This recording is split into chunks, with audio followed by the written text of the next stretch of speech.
I'm Alex Makovica reporting for the Rural Radio Network with a look at your midday market report. And joining us to do just that is Darin Fessler with Lakefront Futures.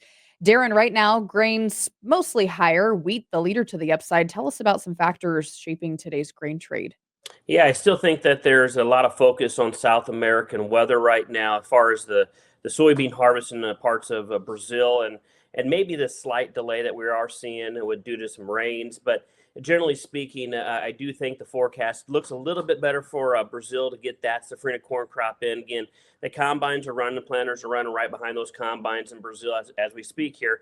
A little bit better forecast in Argentina. That we did see some of that sand. That's kind of the headline: sand and some of the soy meal trucks going to the ports of Brazil. So that has the market a little bit on edge here this morning. Obviously, cattle continues their march higher here. Who knows where they're going to stop? But again, generally speaking, it's a much better field today in the macro sense of things, given yesterday's sell-off. A lot of talks about tariffs have been in the news, particularly this week. Is there anything new on that front? Can you bring us up to speed on those conversations?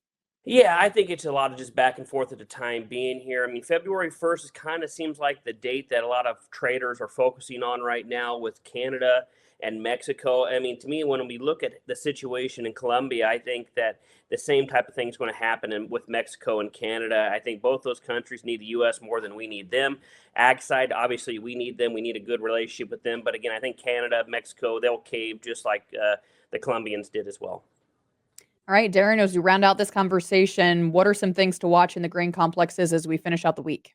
We have to watch last week's highs, both corn and beans here. If you take those out, that's going to continue to be buyers from the momentum side. All right. Darin Fessler is joining us with Lakefront Futures. You can catch him later this afternoon on the channel Final Bell. He'll be breaking down all of today's grain market activity. I'm Alex Makovica with a look at your market report. This is the Rural Radio Network.